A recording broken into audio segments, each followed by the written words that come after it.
मुस्तफा के साथ में तशरीफ लाएं गौसे पाक, तशरीफ लाएं गौसे पाक। और शायर कहता है क्या ताज्जुब है, कह दे खुदा महशर के दिन, क्या ताज्जुब है, कह दे खुदा महशर के दिन, जिसको भी चाहे जहन्नम से बचाएं गौसे पाक, जिसको भी चाहे जहन्नम से बचाएं गौसे पाक। मैं ये समझूंगा मुझे जन्नत का खाना मिल गया, मैं ये समझूंगा मुझे जन्नत का खाना मिल गया, अपने लंगर से अगर मुझको खिलाएं गौसे पाक, सुभान अल्लाह, अपने लंगर से अगर मुझको खिलाएं गौसे पाक। मोहब्बत से दुरूद पाक सुनाएं। अल्लाहुम्मा सल्ली अला सय्यिदिना व मौलाना मुहम्मदिन व बारिक वसल्लिम, सलातन व सलामन अलैका या रसूल अल्लाह सल्लल्लाहु तआला अलैहि वसल्लम।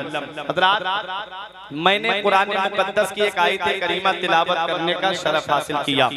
रब इरशाद फरमाता है या अय्युहल्लज़ीना आमनू, ऐ ईमान वालो, इत्तकुल्लाह, अल्लाह से डरो, वकूनू माअस सादिकीन, और सच्चों के साथ हो जाओ। इस आयत करीमा में 3 जुज हैं। पहला जुज ऐ ईमान वालो, दूसरा अल्लाह से डरो, तीसरा सच्चों के साथ हो जाओ। तो पहले जुज पे मैं एक थोड़ी सी बात आपके सामने बयान कर दूं। अल्लाह ताला ने कुरान में फरमाया या अय्युहल्लज़ीना आमनू, ऐ ईमान वालो। पूरा कुरान आप पढ़ें, जितने प्यारे लक़ब से अल्लाह ने उम्मते मोहम्मदिया को कुरान में याद फरमाया है, इतने प्यारे लक़ब से किसी पैगंबर की उम्मत को याद नहीं किया। अल्लाह ने कौमे नूह को पुकारा तो फरमाया या कौमे नूह, अल्लाह ने कौमे समूद को पुकारा तो फरमाया या कौमे समूद। अल्लाह ने बनी इसराइल को पुकारा तो फरमाया या बनी इसराइल। अल्लाह ने किसी को असहाबे ऐका फरमाया, किसी को असहाबुल उखदूद फरमाया, किसी को बस्ती के नाम से मंसूब किया, किसी को उसके इलाके के नाम से मंसूब किया, किसी को जो है पैगंबर के नाम से मंसूब किया। लेकिन अपनी किस्मत पे नाज करो, परवरदिगार आलम ने जब उम्मते मोहम्मदिया का जिक्र कुरान में फरमाया है तो रब फरमाता है या अय्युहल्लज़ीना आमनू, ऐ ईमान वालो। मुफस्सिरीन किराम फरमाते हैं पूरे कुरान में जहां जहां या अय्युहल्लज़ीना आमनू है, वहां वहां मदीने वाले मुस्तफा की उम्मत मुराद है।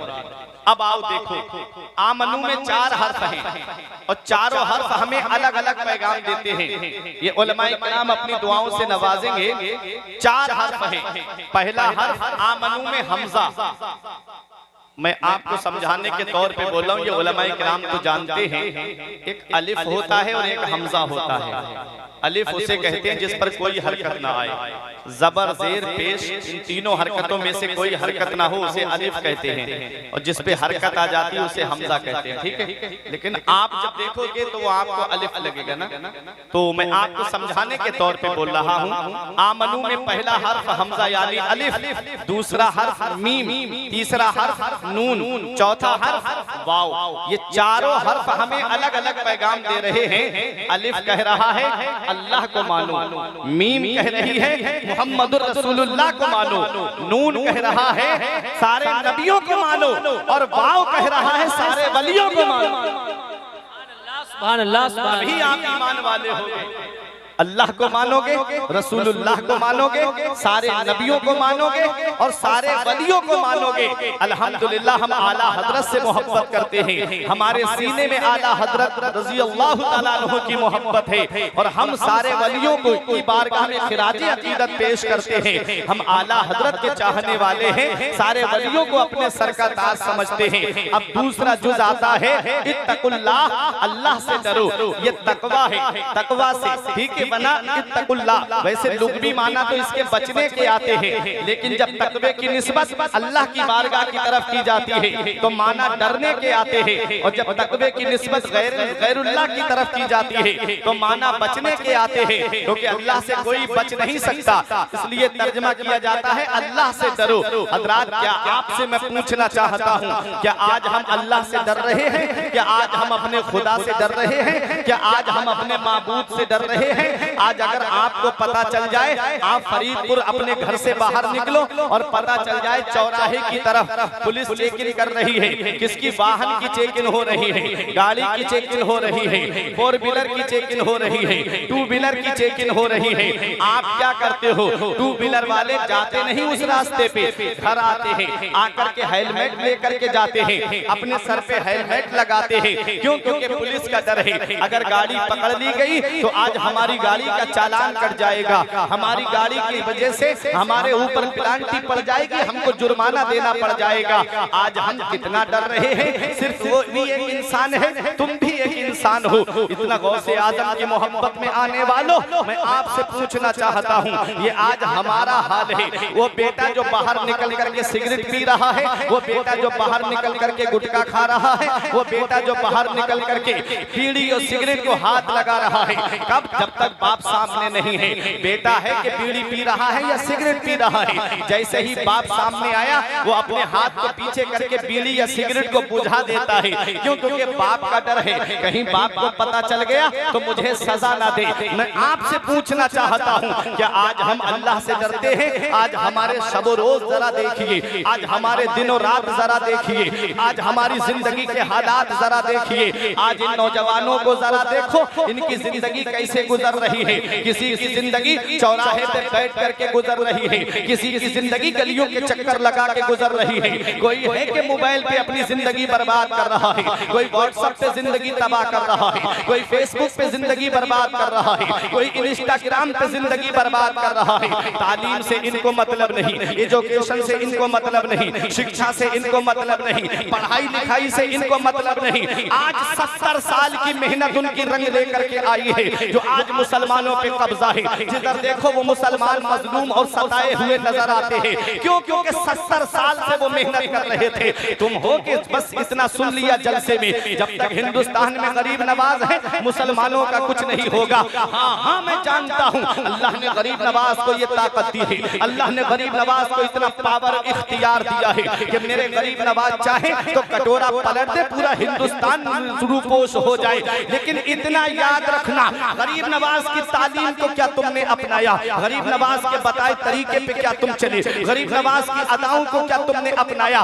सिर्फ नारों से जन्नत नहीं मिलेगी, सिर्फ हाथ उठाने से जन्नत नहीं मिलेगी। किसने तुमसे कह दिया कि सिर्फ हाथ उठाओगे जन्नत में चले जाओगे?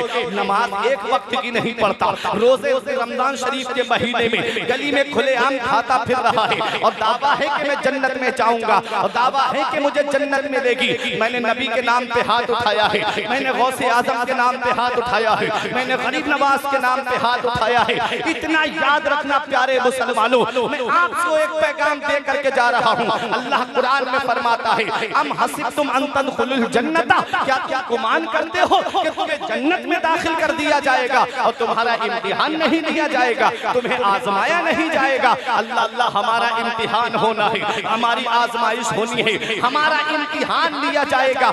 जन्नत इतनी आसान नहीं है। जिनको दुनिया में जन्नती होने की बशारत नबी ने दी, जिनको दुनिया में नबी ने फरमाया जिसे जन्नती देखना हो वो अशराए मुबश्शरा को देख ले, वो मेरे सहाबा को देख ले। 10 सहाबाए किराम ऐसे हैं जिन्हें अल्लाह के हबीब ने दुनिया में जन्नती होने की बशारत दी है। एक हजरत अबू बकर सिद्दीक है, एक हजरत उमर फारूक आजम है, एक हजरत उस्मान गनी है, एक हजरत मौला अली है। आओ मैं सबके नाम बताऊंगा, वक्त काफी गुजर जाएगा। सिर्फ एक सहाबी का मैं जिक्र करता हूँ। तारीख बताती है, इस्लामी हिस्ट्री हमें ये दर्श देती है। सिर्फ अपने ज़हन में ये बातें बिठा करके मत बैठो। देखो इनकी शान, जिनको दुनिया में नबी ने जन्नती होने की बशारत दी, जरा उनका मकाम तो देखो। जिनके बारे में नबी फरमाए मेरे उस्मान वो है जो आज के बाद गज़वा तबूक के मौके पर जब उन्होंने अपना माल राहे खुदा में खर्च किया तो आका ने दस्ते मुबारक उठा के दुआ की थी, ए अल्लाह आज के बाद मेरा उस्मान जो भी करेगा उससे कोई पूछगछ ना हो, उससे कोई मुआखजा ना हो। वो उस्मान गनी जिसके बारे में बताया जाता है कि उस्मान गनी वो है जिन्होंने 2 मरतबा जन्नत को खरीद लिया किया है वो उस्मान गनी जब कब्रिस्तान के करीब से गुजरते तो इतना रोते कि आंखों से आंसू टपकते, दाढ़ी मुबारक तर हो जाती, जमीन पे आंसू गिरने लगते। किसी ने कहा है उस्मान गनी तुम्हें तो नबी ने जन्नती बताया है, तुम्हारी शान तो ये है, नबी ने फरमाया है कि आज के बाद तुम जो भी करोगे तुमसे कोई मुआवजा नहीं होगा। क्यों इतना रोते हो, क्या वजह है? तुम तो जन्नती हो, तुम तो कब्र में आराम से रहोगे। तब उस्मान गनी का जवाब सुनो, फरीदपुर के जिंदा दिल मुसलमानों। उस्मान गनी कहते हैं कब्र दुनिया की मंजिलों में सबसे आखिरी मंजिल है और आखिरत की मंजिलों में सबसे पहली मंजिल है। अगर इंसान इससे पार हो गया तो उसे आगे आसानियां मिलेगी। अगर इसी के सवालों के जवाब में फंस गया तो आगे बड़ी सख्त मंजिलें हैं। मेरा इमाम पुकार के कहता है उनको रहम आए तो आए वरना, उनको रहम आए तो आए वरना। वो कड़ी मार है क्या होना है, छुप के लोगों से किए जिसके गुनाह वो खबरदार है क्या होना है। वाह भाई वाह, नारे तकबीर, नारे रिसालत, नारे गौसियत।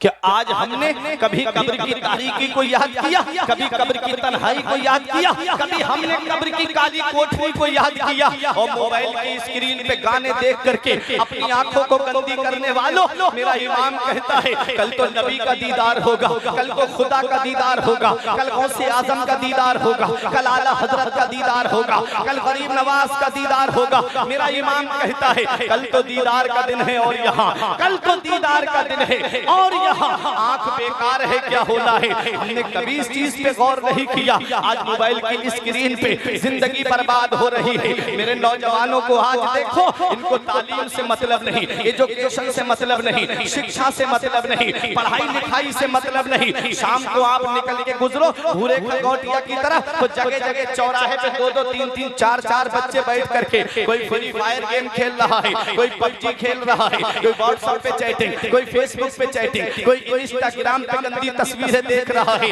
मैं आपसे पूछना चाहता हूँ क्या इस दुनिया में हमेशा रहने के लिए आए हो? अरे अरे डेंगू बुखार चल रहा है। मैंने खुद ऐसे लोगों को देखा जो जवान थे, कड़ियल जवान, चंद मिनट नहीं लगे और वो इस दुनिया से चले गए। क्या समझते हो इस दुनिया में हमेशा रहना है? क्या समझते हो इस दुनिया में हमेशा के लिए आए हो?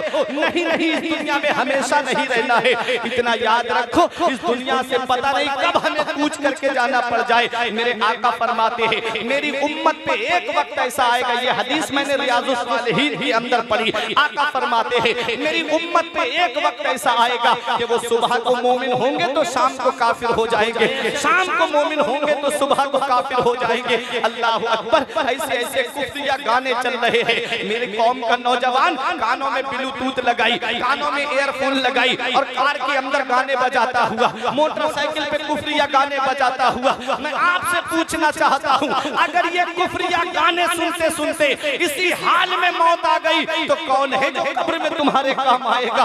कौन है जो कब्र की सख्तियों से तुम्हें बचाएगा? इसलिए ये जिंदगी इस हाल में गुजार के जाओ, इस हाल में ये जिंदगी गुजार के जाओ कि तुम्हारा रब तुमसे राजी हो, तुम्हारे रसूल तुमसे राजी हो। और जब जनाजा उठे तो मोहल्ले के लोग ये कहते कि लहिद में इश्क रुखे शह का दाग लेके चले, लहिद में इश्क रुखे शह का दाग लेके चले, अंधेरी रात सुनी थी चिराग लेके चले। वाह वाह वाह, नारे तकबीर, नारे रिसालत, नारे गौसियत, इस्लाम नगर गोटिया, नारे तकबीर, सुभान अल्लाह, सुभान अल्लाह।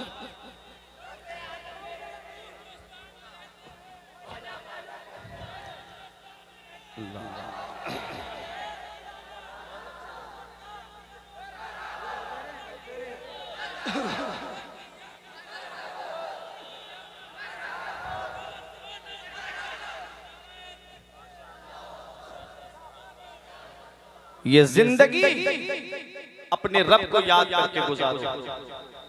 ये जिंदगी अपने रसूल को याद करके गुजारो। आज मेरी कौम इस बात पे फूले नहीं समाती कि जब तक हिंदुस्तान में गरीब नवाज है कुछ नहीं होगा मुसलमानों का, तुमको क्या पता। तारीख उठा करके देखो, पहले इतने जलसे नहीं होते थे जितने जलसे आज हो रहे हैं, लेकिन फिर भी जो है वो कौम जो है मेरी इर्तिदाद की तरफ बढ़ती जा रही है। क्यों ऐसा क्यों है? आप अपनी जगह आराम से बैठे और सुने, एक बहुत अहम बात आपके दिल की तख्ती पे लिख करके जाना चाहता हूँ। पता नहीं मेरी और आपकी मुलाकात कब हो, वक्त बहुत कम है, इसलिए बहुत पैगाम आप तक पहुँचाना है। आओ जरा देखो, गौसे आजम का जिक्र सुनने वालों, गौसे आजम से मोहब्बत करने वालों, गौसे आजम की जरा शान तो आप सुनिए। आज हम सिर्फ थोड़े से नारे लगाने के बाद भूले नहीं समाते। गौसे आजम की शान देखो, वो गौसे आजम जिनको अल्लाह तबारक व तआला के महबूब ने सारे वलियों का सरदार बनाया है। अल्लाह अकबर, कैसे सरदार? सिर्फ वली ही नहीं है गौसे आजम, वली गर है।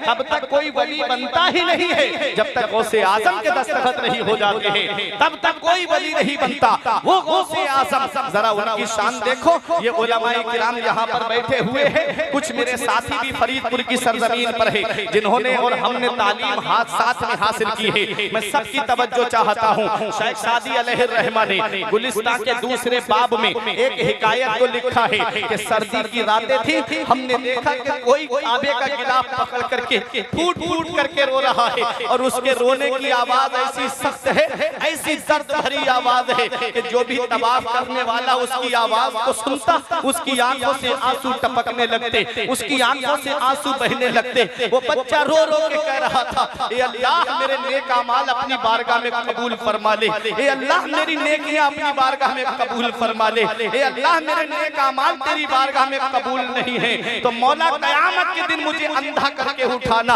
अल्लाह अकबर। जिस उस बच्चे की आवाज को सुन करके लोग तवाफ करने वाले रुक करके देख रहे थे। किसी ने उस बच्चे से पूछा था, ओ इस तरह रो रो के अपने रब को मनाने वाले, ये अपने परवरदिगार को रो रो के राजी करने वाले, जरा अपना नाम तो बता दे। उस बच्चे ने कहा था, अना अब्दुल कादिर जिलानी, मैं अब्दुल कादिर जिलानी हूँ। अल्लाह अकबर। वो गौसे आजम कि जिनके पास नेकियों की कमी नहीं, जिनके पास नमाजों की कमी नहीं, खुद गौसे आजम के मुरीद का कहना है, मैंने अपनी आंखों से देखा है कि मेरे शेख ने 40 साल तक इशा के वुजू से फजर की नमाज पढ़ी है। इशा की नमाज में वुजू करते, पूरी रात अल्लाह की इबादत करते, फजर की नमाज उसी वुजू से पढ़ते। ऐ फरीदपुर वालों, 40 साल गौसे आजम की पीठ बिस्तर से नहीं लगी रात में। आज हमारी जिंदगी जरा देख लो, सिर्फ करामतें सुनते हैं गौसे आजम की। गौसे आजम ने मुर्दे को ठोकर मारी, मुर्दे को जिंदा कर दिया। गौसे आजम की करामतें सुन करके सिर्फ उनके पैगाम को भी लेकर के जाओ कि ये मकाम गौसे आजम को कैसे मिला था, ये अजमत गौसे आजम को कैसे मिली थी, ये रिफात गौसे आजम को कैसे मिली थी, ये मर्तबा गौसे आजम को कैसे मिला था। आओ जरा देखो मेरे गौसे आजम की शान। 40 साल तक इशा के वुजू से फजर की नमाज गौसे आजम ने पढ़ी। मुरीद कहता है, 15 साल मैंने अपने शेख को देखा, एक पैर खड़ा कर देते, एक पैर जमीन पे रखते और 15 साल लगातार आपने पूरी रात कुरान की तिलावत करते थे और एक रात में एक कुरान शरीफ मुकम्मल फरमा लिया करते थे। ये गौसे आजम की तिलावत का आलम, ये गौसे आजम की इबादत का आलम। आओ जरा देखो, यही गौसे आजम है।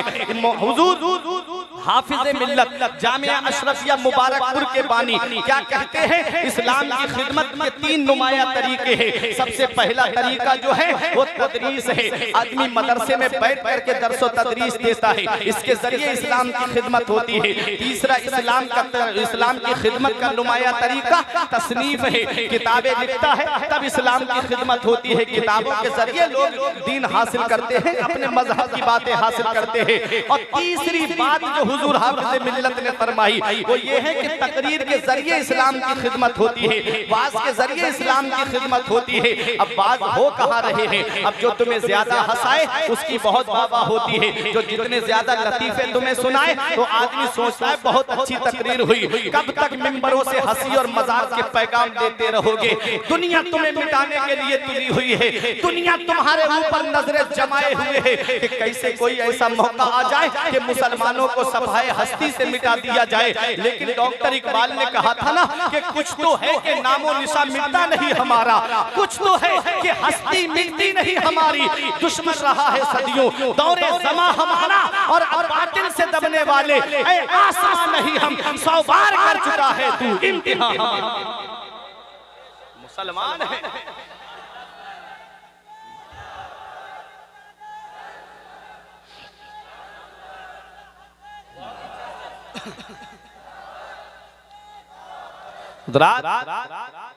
तो गौसे आज़म की जिंदगी को आप देखें, तीनों तरीके से इस्लाम की खिदमत की है गौसे आज़म। मदरसे में बैठ करके पढ़ाया गौसे आज़म, तालीम दी गौसे आज़म ने, मदरसे में बैठ करके इल्मे दीन सिखाया बच्चों को गौसे आज़म ने, और तस्नीफ का ये आलम किताबें तो लिखी गौसे आज़म ने। 500 फतावा का जवाब एक दिन में गौसे आज़म देते थे। 500 फतवे आते थे गौसे आज़म की बारगाह में एक दिन में। मदरसा भी पढ़ाना, बच्चों की तरबियत भी करना, तालीम देना बच्चों को, फिर तसनीफ भी करना, फतावे भी लिखना, मुरीद आ रहे हैं खानकाह में उन्हें मुरीद भी करना, फिर उसके बाद तकरीर के जरिए लोगों की इस्लाह भी करना। कितना काम रहा गौसे आज़म को, लेकिन कोई एक मिनट एक लम्हा ऐसा बता दो गौसे आज़म का जिसमें वो अपने रब के जिक्र से गाफिल हुए हो। कोई भी लम्हा आप ऐसा नहीं दिखा सकते जिसमें उन्होंने अपने रब को भुलाया हो, अपने रब की याद ना की हो। अल्लाह अकबर। याद रखो प्यारे मुसलमानों, सच्चा गौसे आज़म का आशिक वही है जो गौसे आज़म की अदाओं को अपनाएगा, जो गौसे आज़म के तरीके को अपनाएगा। गौसे आज़म हर मैदान में आप जो है वो इस्लाम की खिदमत करते नजर आ रहे हैं। गौसे आज़म को ये मकाम मिला कैसे है, तो खुद गौसे आज़म फरमाते हैं, दरस्तुल इल्म हत्ता सिरतो कुतबा, मैंने इल्म हासिल किया है, अल्लाह ने मुझे कुतुब बना दिया है। क्या सरदारी कैसे मिली, बुलंद रुतबा कैसे मिला? फरमाते हैं दरस्तुल इल्म हत्ता सिरतो कुतबा, मैंने इल्म हासिल किया, अल्लाह ने मुझे कुतुब बना दिया। पता चला सरदारी इल्म से मिलती है, बुलंद रुतबा इल्म से मिलता है, बुलंद मकाम इल्म से मिलता है, बुलंद अजमत इल्म से मिलती है। अगर आपके पास इल्म नहीं है, अगर आपके पास तालीम नहीं है, अगर आपके पास शिक्षा नहीं है, अगर आपके पास एजुकेशन नहीं है, तो लोग आपको मोहब्बत की नजर से नहीं देखेंगे, लोग आपको प्यार की नजर से नहीं देखेंगे। ये उलमाए किराम ऊपर बैठे हुए हैं तलबाए इज़ाम, और आप नीचे बैठे हुए हो। ये इल्म की बरकत नहीं है तो फिर और क्या है? आपके सामने बड़े बड़े खुतबा आएंगे, ये इल्म ही की तो बरकत है। याद रखो प्यारे मुसलमानों, तालीम जिसके अंदर होती है लोग उसको बड़ा मुहज्जम शुमार करते हैं, बहुत ज्यादा उससे अदब से पेश आते हैं। आओ गौसे आज़म की जरा सीरत देखो, गौसे आज़म बनते कैसे है?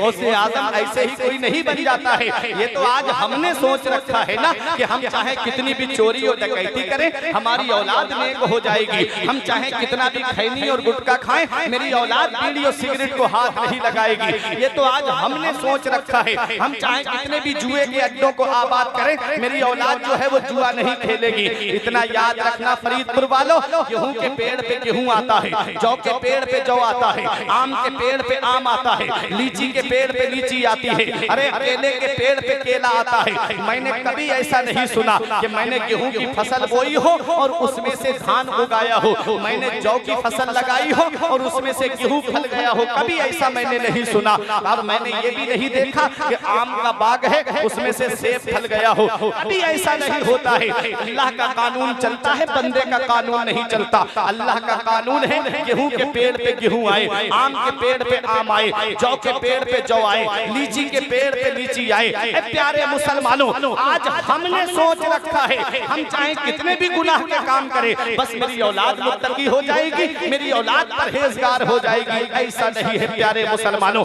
आओ मैं आपको दिखाना चाहता हूँ, जब बाप नेक होता है और माँ नेक होती है तो औलाद भी परहेजगार होती है, औलाद भी मुत्तकी होती है। आओ जरा देखो आज हमारे यहाँ के नौजवानों की जिंदगी देखो, किसी की जिंदगी व्हाट्सएप से गुजर रही है, कोई फेसबुक और ट्विटर और यूट्यूब देख करके अपनी जिंदगी के शबो रोज गुजार रहा है, नमाज से उनको मतलब नहीं, रोजे से उनको मतलब नहीं। आओ जरा देखो हमारे यहाँ के नौजवानों की जिंदगी देखो। और एक वो नौजवान है जो दरिया के किनारे लेटा हुआ है, भूख ने निढाल कर दिया है, भूख की शिद्दत ने बेचैन कर दिया है। सोचा दरिया के किनारे बैठ करके कोई मुबाह चीज मिल जाएगी, उठा करके खा लूंगा, भूख मिट जाएगी मेरे पेट की। दरिया के किनारे एक सेब बहता हुआ आया, सेब उठाया था, वाकया आपने सुना है, पस मंजर बताना चाहता हूँ।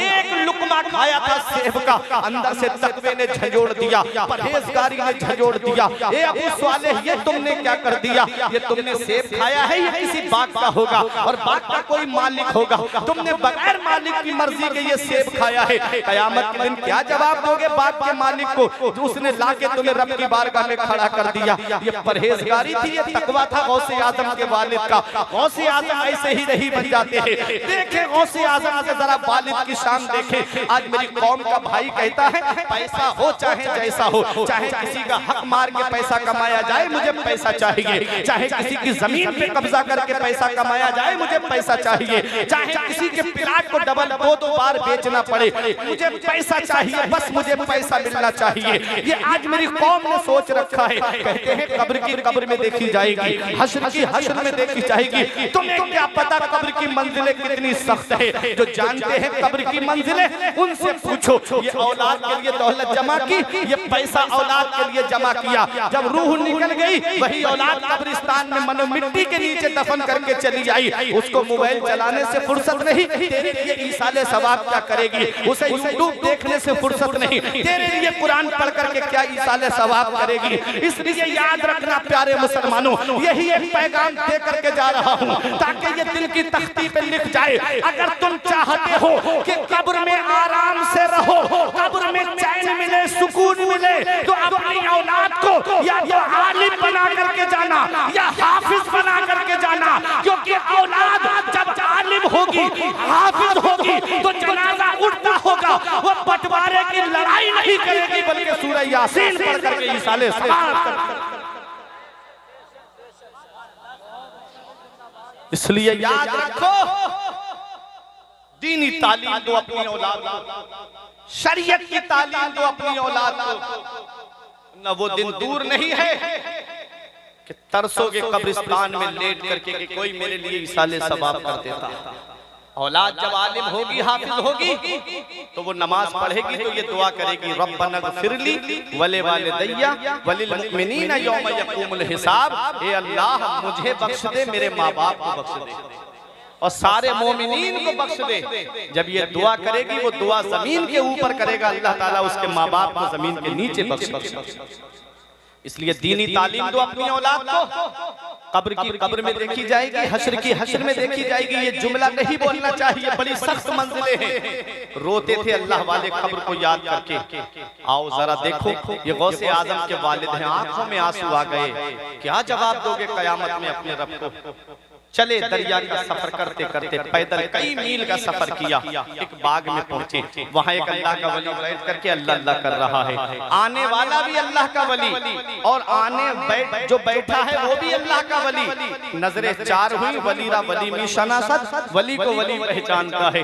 नजरें चार हुई, समझ गए कि ये कोई मामूली शख्सियत नहीं है जो मेरे पास आया है। आकर के नौजवान ने सलाम किया, बुजुर्ग ने जवाब दिया, कहो बेटा कैसे आना हुआ? कहा मैंने आपके बाग का एक सेब खा लिया है, उसकी माफी के लिए आया हूँ। बोले कहाँ से आ रहे हो? मैं आपके घर पे जाऊँ, डायरेक्ट कहूँ मुझे माफ कर दो तो आप क्या कहोगे? अरे क्या नाम है तुम्हारा? कहाँ से आए हो? किस चीज की माफी मांग रहे हो? बुजुर्ग ने पूछा बेटा कहाँ से आ रहे हो? कहा इतने मील का सफर करके। कहा किस चीज की माफी? कहा मैंने आपके बाग का सेब आपकी बगैर इजाजत के खा लिया है। कहा फिर कहा मुझे माफ कर दीजिए। जब नजरे अनीक से गौसे आजम के वालिद की पेशानी पर जब नजरे अनीक जमाई तो समझ गए कि ये कोई मामूली शख्सियत नहीं है। वली के सामने लोहे महफूज होता है। मौलाना रूम फरमाते हैं लोहे महफूज पेशे औलिया, औलिया के सामने लोहे महफूज होता है। देख लिया कि ये कोई मामूली शख्सियत नहीं है, फौरन दिल के अंदर एक मोहब्बत जाग गई। बेटा माफ तो कर दूंगा लेकिन दो शर्तें हैं। पहली शर्त मेरे बाग की रखवाली करो, दूसरी शर्त पहली के पूरा होने के बाद बताऊंगा। देखो वाकया आपने सुना होगा, बाग की रखवाली की जितनी साल की शर्त रखी गई। जब रखवाली पूरी हो गई तो कहा अब माफ कर दीजिए। बोले दूसरी शर्त रह गई है। क्या दूसरी शर्त है? कहा दूसरी शर्त यह है कि तुमको मेरी बेटी से निकाह करना पड़ेगा। तो बोले फिर उसके बाद माफ कर दोगे? कहा हाँ माफ कर दूंगा। कहा लेकिन सुनो, मेरी बेटी के अंदर क्या क्या खुसूसियतें हैं वो तो सुन लो। मेरी बेटी कानों से बहरी है, हाथों से लुंजी है, पैरों से लंगड़ी है, जुबान से गूंगी है, आंखों से अंधी है। उसके साथ निकाह करना पड़ेगा। ऐसा मॉडल आज के नौजवान के सामने रख दिया जाए तो क्या शादी के लिए तैयार होगा? सिर्फ इतना पता चल जाए लड़की चलती है तो लंगड़ा के चलती है तो रिश्ते से मना कर देता है, मैं लंगड़ी के साथ शादी करूंगा। ये गौसे आजम के वालिद हैं, कहते हैं दुनिया में सजा बर्दाश्त करने के लिए मैं तैयार हूँ, आखिरत में सजा बर्दाश्त नहीं कर पाऊंगा। जानते हैं पूरी जिंदगी बिठा के खिलाना ऐसी लड़की को, कोई खिदमत की उम्मीद नहीं, लेकिन राजी हो गए। जब निकाह हुआ कमरे के अंदर गए तो अंदर बैठी दुल्हन उठ के खड़ी हो गई, उनको सलाम किया। जब सलाम किया तो फौरन वापस आ गई। सोचने लगे पैरों से लंगड़ी होती तो खड़ी क्यों होती, सोचने लगे अगर जुबान से गूंगी होती तो सलाम क्यों करती, आंखों से अंधी होती तो मुझे देखती क्यों, हाथों से लुंजी होती तो बैठने का इशारा क्यों करती। कहीं फौरन वापस आकर के बुजुर्ग से कहा, फरीदपुर वालों बहुत गौर से सुनिएगा, ये उलमा अपनी दुआओं से मुझे नवाजेंगे। जब गौसे आजम के वालिद ने कहा कौन से कमरे में आपने मुझे भेज दिया? जिस कमरे में मैं गया हूँ उसमें तो एक सही और सालिम औरत बैठी हुई है, जो बातें आपने बताई थी उसमें नहीं पाई जाती है। तब गौसे आजम के नाना की आंखों में आंसू आए। फरमाया बेटा जिस कमरे में मैंने भेजा है वही तुम्हारी दुल्हन है, जिस औरत को तुम देख के आए हो वही तुम्हारी शरीक हयात है, तुम्हारी लाइफ पार्टनर है। कहा लेकिन वो बातें उसमें नहीं है। कहा वजाहत कर देता हूँ, मतलब मेरी बातों का समझो। मैंने कहा मेरी बेटी कानों से बहरी है, इसका मतलब ये है कि आज तक मेरी बेटी ने कोई गंदी बात अपने कानों से नहीं सुनी है। मैंने कहा मेरी बेटी हाथों से लुंजी है, आज तक कोई हराम माल अपने हाथ में नहीं लिया है। मैंने कहा पैरों से लंगड़ी है, आज तक मेरी बेटी मेरी मर्जी के बगैर कदम घर से बाहर नहीं निकाली है। मैंने कहा मेरी बेटी आंखों से अंधी है, आज तक मेरी बेटी ने किसी गैर महरम को नहीं देखा है। मैंने कहा मेरी बेटी जुबान से गूंगी है, उसका मतलब ये है कि आज तक मेरी बेटी ने झूठ नहीं बोला है। फरीदपुर वालों, बाप इतना नेक हो जो एक सेब की खातिर कई साल तक बाकी रखवाली करे, और माँ इतनी परहेजगार हो जो जिंदगी में कभी झूठ ना बोले, तो उसके शिकम से जो बच्चा दुनिया में आया है उसी बच्चे को दुनिया वाले गौसे आजम के नाम से जानते हैं।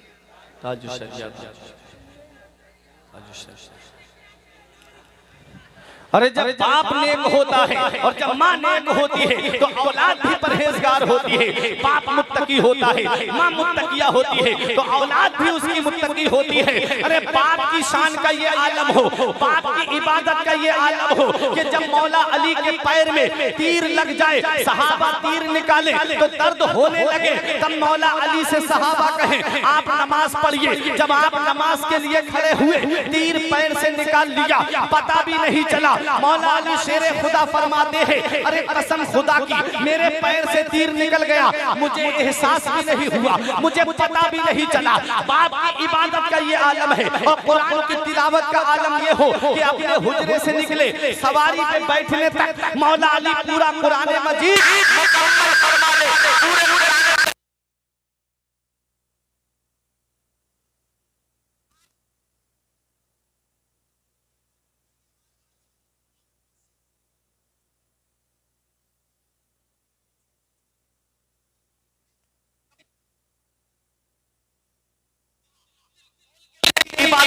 जो सुबह को भी कुरान पढ़े, जो शाम को भी कुरान पढ़े, बाप भी कुरान पढ़ने वाला और माँ भी कुरान पढ़ने वाली। अरे जब बाप कुरान पढ़ने वाला अली है और माँ कुरान पढ़ने वाली फातिमा है, जब माँ कुरान पढ़ने वाली फातिमा होती होती है तो बेटा नेज़े पे चढ़ के कुरान सुनाने वाला हुसैन होता है।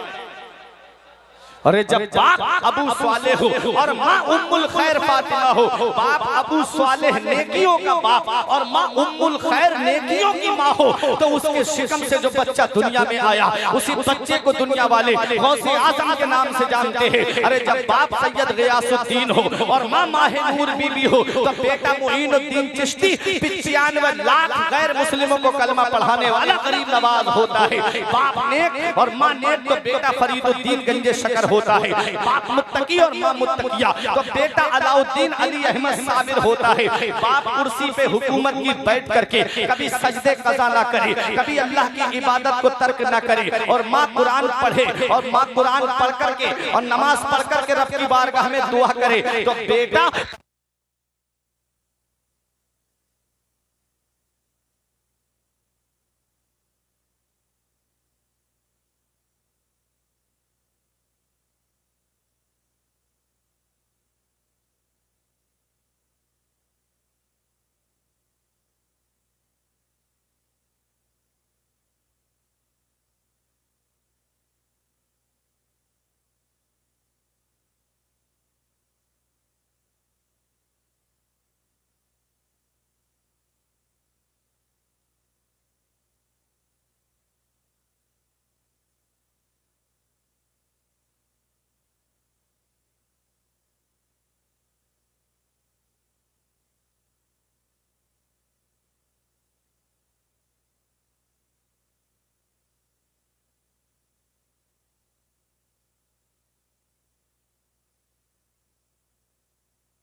एक बहुत बड़े मुफ्ती हैं, फारिग हुए थे वहां से, आईएएस का एग्जाम पास किया है। सुभान अल्लाह, आला पोस्ट पे है। कौन कहता है मुसलमान के नाम की नौकरी नहीं? तालीम होगी, एजुकेशन होगा, शिक्षा होगी, तभी तो नौकरी मिलेगी। तुम्हारे फरीदपुर में कितने लोग हैं जो जॉब करने जाते हैं? तालीम है तभी तो जा रहे हैं। तालीम हासिल नहीं, कॉलेज के नाम पे मोटरसाइकिल लेकर के गलियों में घूमने वाले घर वालों को पता है कि पढ़ रहा है मेरा बच्चा, तालीम हासिल कर रहा है, इतना पैसा खर्च किया उनकी तालीम पे, और हाल क्या है? पूरी जिंदगी बाप ने दाव पे लगा दी उस औलाद की तालीम के लिए। औलाद ने क्या किया? बाप का सर शर्म से झुका दिया। होता है, बैठ जाए आप हजरात थोड़ी सी देर के लिए। गौसे आजम से मोहब्बत करने वाले सब लोग हैं, बैठ जाए आप हजरात, मोहब्बत से दुरूद पाक पढ़िए। अल्लाहुम्मा सल्ली अला सय्यदिना व मौलाना मुहम्मदिन व बारिक वसल्लम, सलातुम व सलामुन अलैका या रसूलल्लाह सल्लल्लाहु ताला अलैहि वसल्लम। कौन गौसे आजम है? गौसे आजम बनते कैसे हैं? आप जरा ये देखिए, जहन में रखें, जब बाप नेक माँ नेक तो औलाद भी परहेजगार, औलाद भी मुत्तकी। आप देखो गौसे आजम रजी अल्लाह ताला अन्हु की शान, गौसे आजम का मकाम व मर्तबा। जब बाप नेक है और माँ नेक है तो बेटा पहले दिन से ही रोजा रखता हुआ आया है। बाप नमाज पढ़ने वाला, माँ अल्लाह की इबादत करने वाली, तो बेटा पहले ही दिन से जो है रमजान शरीफ के महीने में पैदा हुए तो पहले दिन से ही रोजा रखते हुए आए। सुभान अल्लाह, ये शान होती है। अरे जब बाप सैयद गियासुद्दीन होता है और माँ माहे नूर बीबी होती है तो बेटा गरीब नवाज होता है। बाप जब हुकूमत की कुर्सी पे बैठ करके कभी सजदे कज़ा ना करे और माँ की शान ये हो कि वो अल्लाह की इबादत करे, तो बेटा तारिक सल्तनत मखदूम अशरफ जहांगीर सिमनानी की छोचती होता है। हाँ हाँ, जब बाप अल्लाह का वली हो और माँ अल्लाह की नेक बंदी हो तो बेटा बारिश से पाक होता है। और आगे आगे बढ़ो। जब बाप अपने वक्त का मुफ्ती, अपने वक्त का मुसन्निफ, जो मदरसे में बैठ के तदरीस का काम अंजाम दे, जो लोगों के सामने आए तो वाज का काम अंजाम दे, जो लोगों के सामने किताबें लिख करके मजहब इस्लाम की नशरो इशाअत करे, जब बाप मुफ्ती और माँ अल्लाह की नेक बंदी जो रो रो के बेटे के लिए दुआएं करे, तो उसके शिकम से जो बच्चा पैदा हुआ था, उसी बच्चे को दुनिया वालों ने आला हजरत के नाम से जाना था। अरे जब बाप आला हजरत जैसा हो और माँ की शान ये हो जो अल्लाह की इबादत करने वाली हो, तो उसके शिकम से जो बेटा दुनिया में आया, उसी बेटे को दुनिया वाले हुज्जतुल इस्लाम हामिद रजा खान के नाम से जानते हैं, जो लाहौर की सरजमीन से गुजरे, चेहरे से रुमाल हट जाए तो गैर मुस्लिम दुकान से निकल के आए, कदमों पे गिर के कहे कलमा पढ़ाइए, इस्लाम में दाखिल कर लीजिए। पूछने वाले पूछे क्या देखा तूने इनके चेहरे में, क्या देखा तूने इनके जमाल में, तब वो गैर मुस्लिम कहे अरे मैंने देखा कि जब बरेली के हामिद रजा के हुस्न का ये आलम है तो मदीने वाले मुस्तफा के हुस्न का आलम क्या होगा। अरे जब बाप आला हजरत जैसा हो और माँ अल्लाह की नेक बंदी हो, तो बेटा मुफ्ती आजम हिंद होता है, जो स्टेशन पे नमाज पढ़े तो ड्राइवर ट्रेन बढ़ाना चाहे तो ट्रेन अपनी जगह से ना बढ़े, जब मुफ्ती आजम नमाज पढ़ के ट्रेन में कदम रखे तो ट्रेन आगे बढ़ने लगे।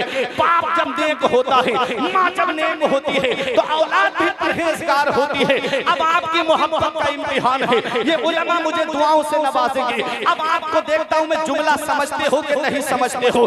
जब बाप नेक और माँ नेक तो औलाद भी परहेजगार होती है। अरे जब बाप मुफस्सिर कुरान हो, बाप वो हो जो कुरान की तफसीर करे तो लोगों का ईमान ताजा हो जाए, और माँ की शान ये हो कि जो अपने जेवर गिरवी रख करके मंजरे इस्लाम के मुदर्रिसीन की तनख्वाह अदा कर दे, तो उसके शिकम से जो बेटा पैदा होता है, उसी बेटे को दुनिया वाले ताजुल शरिया के नाम से जानते हैं।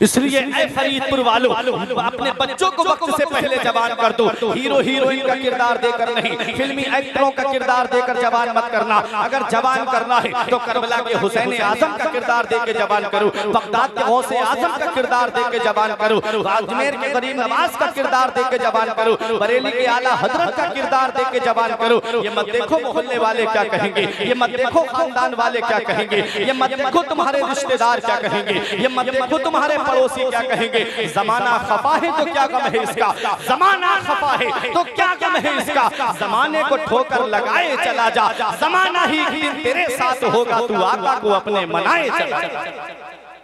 हमें अपने नबी को राजी करना है, हमें अपने रसूल को राजी करना है। दुनिया तो वैसे भी किसी से राजी नहीं, सबसे कोई राजी नहीं। हमको अपने रब को राजी करना है, अपने रसूल को राजी करना है। देखो गौसे आजम बनते कैसे हैं, बाप ने माँ ने, तो बेटा पहले दिन से ही रोजा रखता हुआ आया।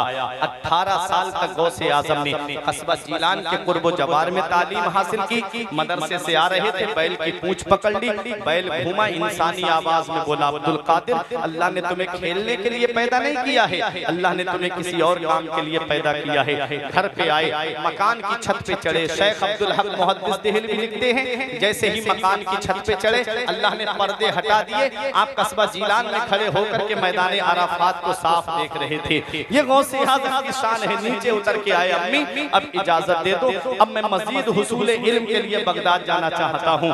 वो माँ जिसकी उम्र 80 साल के करीब हो गई है, 80 साल की उम्र जब माँ की हो जाए तो सोचो, माँ बाप जब 80 साल की उम्र को पहुंच जाए तो उन्हें औलाद के कितने सहारे की जरूरत होती है, उन्हें औलाद के कितने सहारे की सपोर्ट की जरूरत पड़ती है। 80 साल के जिनके माँ बाप हो गए हैं वो जानते हैं। अरे जिनके माँ बाप 50 से ऊपर पहुंच जाएं तो कमजोरी का कैसा आलम होता है, कितनी औलाद की सपोर्ट की जरूरत पड़ती है। मैं आपसे पूछना चाहता हूँ कि आज की औलाद अपने माँ बाप को सपोर्ट करती है? इल्ला माशाअल्लाह जो है फर्माबरदार, वो अपने माँ बाप की खिदमत करते हैं। लेकिन आओ जरा देखो, ये गौसे आजम की वालिदा है, 80 साल के करीब उम्र हो गई, कहती है मेरे लाल तू इल्म हासिल करने जाना चाहता है, जा मेरे लाल मैं तुझे रोकूंगी नहीं, कोई और काम के लिए इजाजत मांगता तो नहीं देती, तू इल्म हासिल करने की इजाजत मांग रहा है इसलिए मैं तुझे रोकूंगी भी नहीं। ये गौसे आजम की वालिदा है जिन्होंने क़यामत तक औरतों को एक पैगाम दे दिया कि अपने सीने पे औलाद की जुदाई का पत्थर बर्दाश्त कर लेना, लेकिन औलाद को अनपढ़ मत रखना, उसे जाहिल मत रखना, उसे तालीम से हमकिनार करना, उसे एजुकेशन से हमकिनार करना, उसे शिक्षा से हमकिनार करना। और मदीने वाले मुस्तफा ने पैगाम भी दिया है। क्या पैगाम दिया है? अद्दिबू औलादकुम मिन सलासे खिसाल, अपनी औलाद को 3 बातें सिखाओ। ये माँ बाप के ऊपर वाजिब है कि वो 3 बातें अपनी औलाद को जरूर सिखाएं। अगर औलाद को ये 3 बातें नहीं सिखाई, इमाम गजाली फरमाते हैं अगर औलाद को तालीम नहीं सिखाई, पढ़ाया लिखाया नहीं, तो ये औलाद क़यामत में अपने बाप को रब की बारगाह में खींच के लाएगी और कहेगी मेरे मौला मेरा बाप मुझे भूखा रखता, नंगा रखता, ये मेरे लिए बेहतर था, लेकिन इसने मुझे जाहिल रखा, इसने मुझे अनपढ़ रखा, इसने मुझे काम काज में लगाए रहा, पढ़ने लिखने नहीं दिया। वो औलाद क़यामत के दिन कहेगी मौला मैं अकेला जहन्नम में नहीं जाऊंगा, बल्कि मेरे साथ मेरे बाप को भी भेज। बताओ प्यारे मुसलमानों, ये औलाद जिसके लिए दौलत जमा की, ये औलाद जिसके लिए पैसा जमा किया, ये औलाद जिसके लिए हमने सरमाया जमा किया, अगर इसे तालीम नहीं दी, पढ़ाया लिखाया नहीं, कुरान की तालीम हदीस की तालीम नहीं दी, तो ये औलाद हमारे जहन्नम में जाने का जरिया बन जाएगी। मदीने वाले मुस्तफा फरमाते हैं अद्दिबू औलादकुम मिन सलासे खिसाल, अपनी औलाद को 3 बातें सिखाओ। सबसे पहली बात हुब्बे नबीयकुम, अपने नबी की मोहब्बत इनको सिखाओ, अपने नबी की मोहब्बत इनको सिखाओ। बचपन से मोबाइल हाथ में देने वालों, अगर बच्चे के हाथ में मोबाइल दोगे, अगर कार्टून दिखाओगे, अगर गाने उन्हें सुनाओगे, अगर फिल्मी गाने उनको सुनाओगे, तो वो बच्चे फिल्मी गाने गाते हुए नजर आएंगे, क्योंकि बच्चों का जहन सादा कागज की तरह होता है, बच्चों का जहन खाली बोतल की तरह होता है। चाहो तो खाली बोतल में पानी भर दो, चाहो तो खाली बोतल में शराब भर दो, चाहो तो खाली बोतल में दूध डाल दो, चाहो तो सादा कागज पे गाने लिख दो, चाहो तो सादा कागज पे कलमा शरीफ लिख दो। बच्चों का जहन सादा कागज की तरह होता है। अगर उन्हें कलमा शरीफ सिखाओगे तो वो कलमा पढ़ते हुए नजर आएंगे, अगर उन्हें गाने सिखाओगे तो वो गाने गाते हुए नजर आएंगे। आका फरमाते हैं उम्मती, जब तू अपनी औलाद को तालीम दे तो सबसे पहले ये करना कि उसके दिल में मेरी मोहब्बत को डाल देना, उसके दिल में मेरे प्यार को डाल देना। और नबी से मोहब्बत का तरीका क्या है? नबी की मोहब्बत दिल में कैसे आएगी? नबी की मोहब्बत का सबसे बेहतर जरिया नबी पे बार-बार दुरूद शरीफ पढ़ना है, नबी पे बार-बार दुरूद शरीफ पढ़ना है और किसी अच्छी आवाज वाले से नबी की नाते सुनना है, तब दिल में नबी की मोहब्बत जागेगी। दूसरी बात आका फरमाते हैं वह हुब्बे अहले बैती, और मेरे घर वालों की मोहब्बत उनके दिल में डाल दो, मेरे अहले बैत की मोहब्बत उनके दिल में डाल दो। तीसरी बात जो नबी ने फरमाई उस पर अमल करना। मेरे आका फरमाते हैं वह क़िराअतुल कुरान, और अपनी औलाद को कुरान की तालीम दिलाना, अपनी औलाद को कुरान की तालीम दिलाओ। क्या आज हम औलाद को कुरान की तालीम दिला रहे हैं? हमने सोचा बच्चा समझदार है, होनहार है, पर स्कूल भेजूंगा, कोई कहता है इंजीनियर बनाऊंगा, कोई कहता है मास्टर बनाऊंगा, कोई कहता है प्रोफेसर बनाऊंगा, कोई कहता है मैं इसको आला डिग्रियां हासिल कराऊंगा, कोई ये नहीं कहता कि मैं इसे आलिम बनाऊंगा, इसे हाफिज बनाऊंगा। क्यों? इसलिए कि बेटा आलिम बन गया, हाफिज बन गया तो वो क्या करेगा?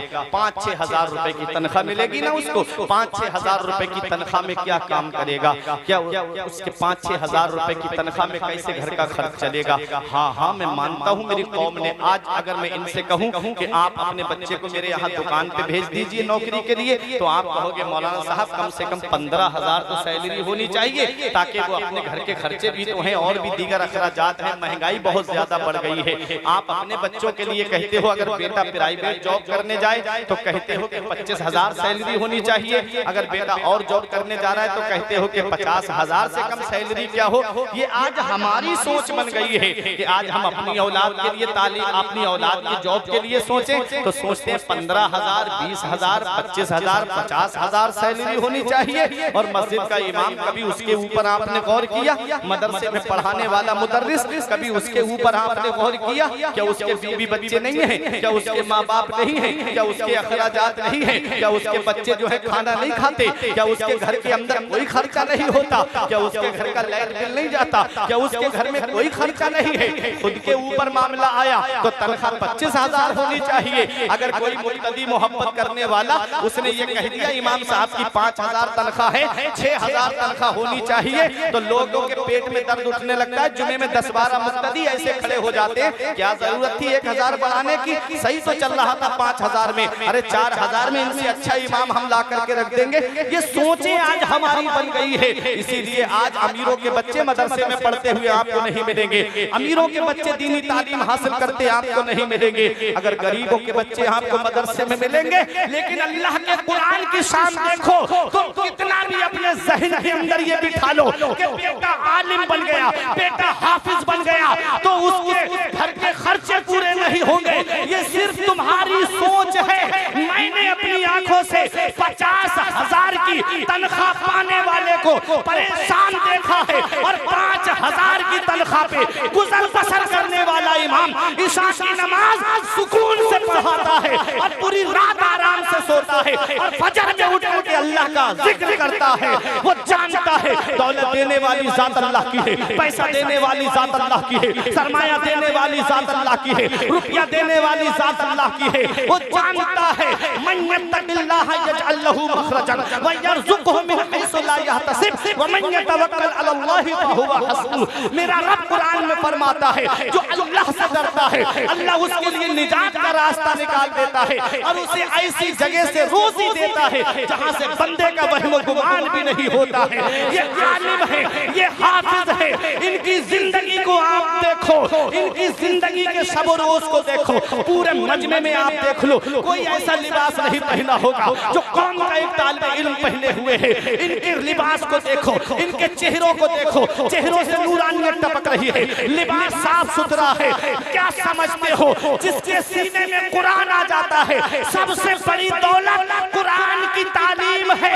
जिसके सीने में कुरान की तालीम होगी उसे कब्र के अंदर मिट्टी नहीं खाएगी और जब वो जाएगा कयामत में तो जहन्नम में नहीं बल्कि सीधा जन्नत में जाएगा। नारे तकबीर, नारे रिसालत, नारे गौसियत, मसलके आला हजरत, इस्लाम नगर गोटिया। इश्क मोहब्बत, इश्क मोहब्बत, इश्क मोहब्बत, इश्क मोहब्बत, नारे तकबीर। वो राज़िक है, गिज़ा कीड़ों को देता है वो पत्थर में। वो राज़िक है, गिज़ा कीड़ों को देता है वो पत्थर में। भटकता फिरता है इंसान के रोजी के चक्कर में, उड़ाने भर हवाओं में या लगा गोते समंदर में, मिलेगा बस वही जितना कि लिखा है मुकद्दर में। बार में पारे में रब ने फरमाया वमा मिन दाब्बतिन फिल अर्दि इल्ला अलल्लाहि रिज़्कुहा। जमीन में रिंगने वाली कोई चीज ऐसी नहीं है जिसका रिस्क जो है वो अल्लाह के जिम्मे करम पे ना हो। सबको रोजी मेरा रब देता है, तो उलमा को भी हुफ़ाज़ को भी रोजी मेरा रब देता है। किसी इमाम को आपने भूख की वजह से खुदकुशी करते हुए नहीं देखा होगा, और हमने बड़ी बड़ी तनख्वाहें पाने वालों को सुसाइड करते हुए देखा है। क्यों? क्योंकि जिसके सीने में कुरान होता है वो गरीब नहीं होता है, वो सबसे अमीर होता है। इसीलिए गौसे आजम की वालिदा ने अपने बेटे को कुरान की तालीम दी। पहले कुरान की तालीम, और जब पढ़ने गए तो पहले दिन ही 17 पारे अपने उस्ताद को सुना दिए। ये शान है। और जब कस्बा जीलान से और इल्म हासिल करने बगदाद जाना चाह रहे थे, अब मैं आपके 5 से 10 मिनट और लूंगा, बहुत अहम पैगाम दे दूं फिर अपनी जगह बैठ जाऊं। देखो, जब बगदाद जाना चाह रहे थे, माँ से कहा अम्मी अब इजाजत दे दो और इल्म हासिल करने जाना चाहता हूँ। माँ ने अपने बेटे से कहा मेरे लाल, तू कोई और काम के लिए इजाजत मांगता तो नहीं देती, तूने इजाजत मांगी है तो नाना मुस्तफा के दीन को हासिल करने की, शरीयत को हासिल करने की, इसलिए जा मेरे लाल, मैं तुझे रोकूंगी नहीं। माँ ने ये नहीं कहा मेरे लाल तू माँ की कुर्बानियां भूल गया, माँ ने ये नहीं कहा मेरे लाल तू माँ के एहसानात भूल गया, माँ ने ये नहीं कहा मेरे लाल तू माँ की परेशानियां भूल गया। मैंने कितनी तेरे लिए परेशानियां उठाई हैं, मैंने कितनी तेरे लिए दिक्कतें उठाई हैं। ये गौसे आजम की वालिदा है, ये नहीं कहती मेरे लाल मैं तेरे खातिर कितना परेशान नहीं हूँ। नहीं नहीं, माँ के 3 एहसान ऐसे हैं, मदीने वाले मुस्तफा ने फरमाया है कि औलाद पूरी जिंदगी माँ की खिदमत करे तब भी उन एहसानों का बदला नहीं चुका सकती। सबसे सबसे पहला एहसान माँ का ये है कि वो 9 महीने अपने शिकम में रखती है। दूसरा एहसान माँ का ये है कि वो अपनी औलाद को जन्म देती है। तीसरा एहसान माँ का ये है कि वो 2 साल तक खूने जिगर औलाद को दूध की शक्ल में पिलाती है। ये 3 एहसान ऐसे हैं, आका इरशाद फरमाते हैं अगर औलाद पूरी जिंदगी माँ की खिदमत करे तब भी वो इन एहसानों का बदला नहीं चुका सकती। लेकिन आज की वो मॉडर्न औलाद माँ बाप के इस मर्तबे को क्या जाने, आज की वो तरक्की याफ्ता औलाद माँ बाप के इस मामलात को क्या जाने, जिसने जो है मोबाइल को चला करके जिंदगी के चाल चलन सीखे हो, जो फिल्मों की स्क्रीन पे हीरो हीरोइन का ब्रेकअप देख करके तो रोता हो, लेकिन माँ बाप को सताने के बाद उसकी आंख से एक आंसू न टपकता हो। वो औलाद जरा आप उसके ऊपर गौर तो कीजिए प्यारे मुसलमानों। आज माँ बाप एक एक पैसे के लिए परेशान है, माँ बाप दवाई के लिए परेशान है, और बेटा है कि पीरों को जाकर के 1,000 के नजराने दे करके आ रहा है। घर में माँ बाप दवाई के लिए परेशान है, बेटा है कि उम्र के टूरों पे टूर कर रहा है, बेटा है कि बगदाद के चक्कर लगा रहा है, बेटा है कि अजमेर शरीफ की बसों में बैठ करके अजमेर शरीफ के लिए जा रहा है। क्या तुझसे गरीब नवाज राजी हो जाएंगे अगर तुझसे तेरे माँ बाप नाराज हैं? क्या गौसे आजम राजी हो जाएंगे अगर तुझसे तेरे माँ बाप नाराज हैं? क्या मदीने वाले मुस्तफा राजी हो जाएंगे अगर तुझसे तेरे माँ बाप नाराज हैं? आका की बारगाह में यमन के नौजवान सहाबी ने आके कहा था आका अब मैं आपकी बारगाह में आ गया हूँ, अब मैं वापस नहीं जाऊंगा। आका इरशाद फरमाते हैं हल्ला का अबवाया, क्या तुम्हारे माँ बाप जिंदा हैं? अर्ज किया हाँ या रसूल अल्लाह मेरे माँ बाप जिंदा हैं। आका इरशाद फरमाते हैं क्या इजाजत लेके आए हो, क्या पूछ करके आए हो कि मैं आका की बारगाह में जा रहा हूँ, अब मैं वापस नहीं आऊंगा? तो सहाबी कहते हैं या रसूल अल्लाह मैं पूछ के आया हूँ, इजाजत लेके आया हूँ। आका फरमाते क्या उन्हें ये पता है कि अब तुम वापस नहीं जाओगे लौट के? कहा हाँ या रसूल अल्लाह ये भी पता है। आका फरमाते हैं क्या तुमने जब माँ बाप से ये कहा था कि अब उनका बेटा वापस नहीं आएगा तो माँ बाप हंस रहे थे कि रो रहे थे? कहते या रसूल अल्लाह जब मैंने ये कहा अब्बा अम्मा से कि अब मैं जा रहा हूँ नबी की बारगाह में, जिंदगी जितनी बची है मदीने शरीफ में गुजारूंगा, इंतकाल हो गया तो मदफन मदीने में बनेगा, वापस नहीं आऊंगा। कहते जब इतना कहा आका मैंने तो मेरे माँ बाप गले लग करके फूट फूट करके रो रहे थे कि बेटा जा रहा है अब वापस नहीं आएगा। बेटे की मोहब्बत में फूट फूट करके रो रहे थे। आका की इरशाद फरमाते हैं हदीस पाक में है आका वो जलाल के उठ के खड़े हो गए, इरशाद फरमाते हैं इरजी इलैहिमा फअदहिकहुमा कमा अबकैतहुमा, ए मेरे सहाबी वापस चले जाओ, जहां से आए हो वहीं लौट के चले जाओ, और जैसे माँ बाप को रुला के आए हो वैसे उन्हें हंसा दो, वो यमन में खुश हो जाएंगे, तेरा नबी तुझसे मदीने में राजी है। क्या समझे? वो माँ बाप के ऊपर जुल्म और सितम करके, वो माँ बाप को सता करके बगदाद के चक्कर लगाने वालों, अजमेर के चक्कर लगाने वालों, 11वीं शरीफ के महीने में 10-10 देगे बनवाने वालों, जब तक माँ बाप राजी नहीं है बगदाद का गौस राजी नहीं होगा, अजमेर का गरीब नवाज राजी नहीं होगा। अरे तू अपने घर में अपने माँ बाप को राजी कर ले और एक छोटी सी पतीली के अंदर फातिहा का सामान जमा करके उसमें न्याज लगवा ले, तुझे बगदाद जाने की जरूरत नहीं पड़ेगी, तेरा गौस तेरे लिए तेरे घर पे तशरीफ ले आएगा। अगर तेरे माँ बाप तुझसे राजी हैं अजमेर का गरीब नवाज तेरे घर पे आ जाएगा। प्यारे मुसलमानों अगर माँ बाप नाराज है तो इतना याद रखना हदीस पाक में है जिससे उसके माँ बाप नाराज है उससे अल्लाह नाराज है, उसका रसूल नाराज है, और जिससे उसके माँ बाप राजी है उससे अल्लाह राजी है, उसका रसूल राजी है। अगर तुम चाहते हो कि कामयाबी तुम्हारे कदम चूमे, अगर तुम चाहते हो सरफराजी तुम्हारे कदम चूमे, अगर तुम चाहते हो दुनिया तुम्हें इज्जत की निगाह से देखे तो अपने माँ बाप की फर्मा बरदारी करो, अपने माँ बाप की खिदमत करो। आज बाप के एहसानों को भुलाने वाली ये कौम जो कहती है बाप ने किया क्या है मेरे लिए, कभी रात में जाके देख चौराहे की तरफ रात के 3-3 बजे ऑटो रिक्शा लेकर के अपनी जान हथेली पे लेकर के रोड पे खड़ा होने वाला ये एक बाप ही तो है जो सोचता है कि 4 पैसे जमा हो जाएंगे, मेरी औलाद की तालीम में काम आएंगे, मेरी औलाद की पढ़ाई में काम आएंगे, मेरी औलाद की शिक्षा में काम आएंगे। अरे तुम तो घर पे आराम से बैठे हो, वो शिद्दत की गर्मी में 3-3 मंजिल पे सर पे ईंटें लेकर के चढ़ रहा है। एक ही दर्द है कि पैसे कमाऊंगा मेरी औलाद पढ़ लिख जाएगी, एक ही दर्द है कि मैं पैसे जमा जमा करूंगा, मेरी औलाद की जवानी पे काम आएंगे, उसे मेरी तरह मजदूरी करनी नहीं पड़ेगी। ये कोचिंग की फीसें भरने वाला ये एक बाप ही तो है, ये कॉलेज की फीसें भरने वाला ये एक बाप ही तो है, ये यूनिवर्सिटी की फीसें भरने वाला ये एक बाप ही तो है। जिस्म पे फटा हुआ लिबास पहन करके ईद की नमाज को अदा करता है, औलाद को नए कपड़े बना के देता है। दिल में यही दर्द है कि मेरी औलाद है, ये बड़ी होगी मेरे बुढ़ापे का सहारा बन जाएगी। आज वही औलाद जवान हुई, 4 पैसे कमाने लगी, माँ बाप का बिस्तर घर से बाहर कर दिया, खुद एयर कंडीशनर रूम में माँ बाप तीनों में रह करके जिंदगी गुजार रहे। क्या इसी दिन के लिए माँ बाप औलाद को जवान करते हैं? क्या इसी दिन के लिए माँ बाप औलाद को पालते हैं? क्या इसी दिन के लिए माँ बाप ने औलाद को जवान किया था? इतना याद रखना, मौलाना रूम फरमाते हैं पहली मोहब्बत माँ बाप की है जो दुनिया में बदला मांगती है। अगर तुम अपने माँ बाप के साथ भलाई करोगे तो तुम्हारी औलाद तुम्हारे साथ भलाई करेगी। अगर तुमने अपने माँ बाप के साथ भलाई नहीं की तो ये उम्मीद मत रखना बुढ़ापे में तेरी औलाद तेरा सहारा बन जाएगी। धूप कैसी भी हो साया नहीं खोने देता, धूप कैसी भी हो साया नहीं खोने देता, राह कैसी भी हो बेबस नहीं होने देता। बेच के अपना लहू चाहे वो रोटी लाए, बाप औलाद को भूखा नहीं सोने देता। बेच के अपना लहू चाहे वो रोटी लाए, बाप औलाद को भूखा नहीं सोने देता।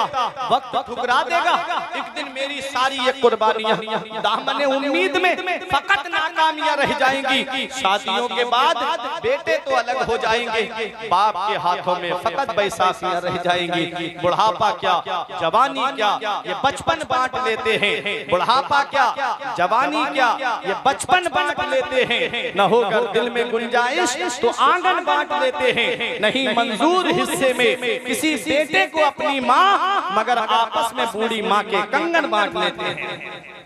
देखिए मैंने कहा था ना कि अल्लामा इम्तियाज साहब की आमद होगी, मेरे माइक से जाने का वक्त होगा। माशाअल्लाह खतीब अहले सुन्नत हज़रत अल्लामा मौलाना इम्तियाज अहमद साहब से मिला। अब बैठ जाएं आप। मौलाना इम्तियाज अहमद साहब से मिला। नारे तकबीर, नारे रिसालत, नारे गौसियत। माशाअल्लाह माशाअल्लाह।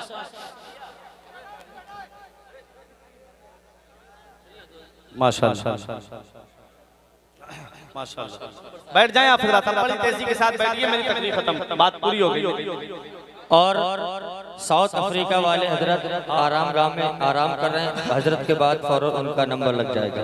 आप लोग बैठे बैठ जाएं। बहुत बेहतरीन खतीब, उम्दा अदीब, नाशरे मसलक के आला हजरत, हमारी जमात के मुमताज और मुनफरिद खतीब हजरत अल्लामा मौलाना मुफ्ती इम्तियाजुल कादरी साहिब किबला बरकाती संभली मिंबर नूर पे तशरीफ फरमा है। बस हजरत की आमद हो गई। जो मैंने बयान किया, परवरदिगार आलम की बारगाह में दुआ है कि मेरे कुछ अर्ज करने में सबकत लिसानी की वजह से या बतकाज़ा बशरियत कोई गलती हुई हो तो मौला मुझे माफ फरमाए। अल्लाह ने कुरान में फरमाया, या अय्युहल्लज़ीना आमनु तक़ुल्लाह वकूनु माअस सादिकीन, ऐ ईमान वालो अल्लाह से डरो और सच्चों के साथ हो जाओ। सच्चों के साथ होने का मतलब है उनकी अदाओं को अपनाओ, उनके तरीके को अपनाओ, उनके बताए रास्ते पे चलो। परवरदिगार आलम की बारगाह में दुआ है कि मौला जो मैंने बयान किया सबकत लिसानी की वजह से या बतकाज़ा बशरियत कोई गलती हुई हो मौला मुझे माफ फरमाए। अस्तगफिरुल्लाह रब्बी मिन कुल्ले ज़ंबि व अतूबु इलैहि। कलमा तैयब पढ़ लें एक बार। भाई 1-2 मिनट लूंगा मैं। ये भाई बहुत ही ज्यादा इनकी एक फरमाइश है, कलाम शायर बहुत है लेकिन 2 शेर ये सुनना चाह रहे हैं, इनका दिल रखने के लिए मैं बोल रहा हूँ मौलाना इम्तियाज साहब की। तो मोहम्मद पे सब कुछ लुटाने चले हैं, हुसैन आज सर को कटाने चले हैं। मोहम्मद पे सब कुछ लुटाने चले हैं, हुसैन आज सर को कटाने चले हैं। जो बचपन में नाना से वादा किया था, जो बचपन में नाना से वादा किया था, उसे करबला में निभाने चले हैं। जो बचपन में नाना से वादा किया था, उसे करबला में निभाने चले हैं। मिलेगा न तारीख में ऐसा गाजी, लगा दे जो औलाद की जान की बाजी। मिलेगा न तारीख में ऐसा गाजी, लगा दे जो औलाद की जान की बाजी। दिखाए कोई उनके जैसा नमाजी, दिखाए कोई उनके जैसा नमाजी, जो सजदे में गर्दन कटाने चले हैं। मोहम्मद पे सब कुछ लुटाने चले हैं। हुसैन आज सर को कटाने चले हैं। बड़े नाज से जिनको पाला नबी ने, जिन्हें रखा पलकों पे मौला अली ने। बड़े नाज से जिनको पाला नबी ने, जिन्हें रखा पलकों पे मौला अली ने।